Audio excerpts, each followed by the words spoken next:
Hello everyone, welcome to my channel Viji world. అందరూ ఎలా ఉన్నారు?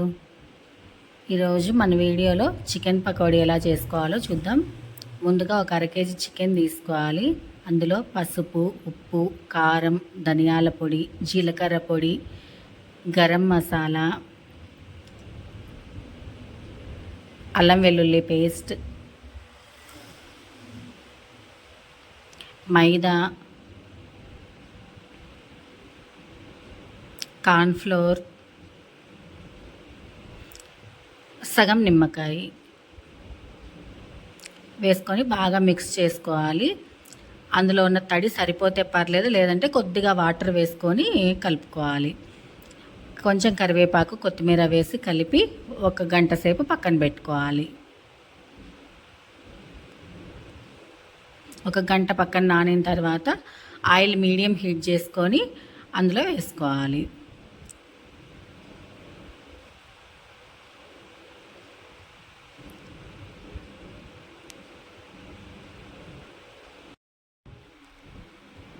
చికెన్ కుక్ అవ్వడానికి ఒక 15 to 20 మినిట్స్ పడుతుంది. మీడియం హీట్లోనే ఫ్రై చేసుకోవాలి, లేదంటే లోపల చికెన్ పచ్చిగా ఉండిపోతుంది.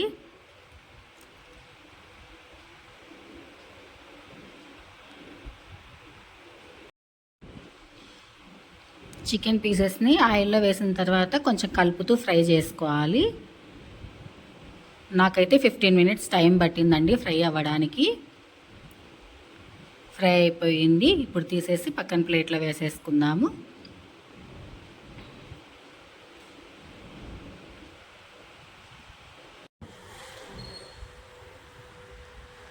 ఈ వీడియో మీకు నచ్చినట్టయితే మీ ఫ్రెండ్స్ అండ్ ఫ్యామిలీ మెంబర్స్కి షేర్ చేయండి. Thanks for watching video. Please subscribe my channel.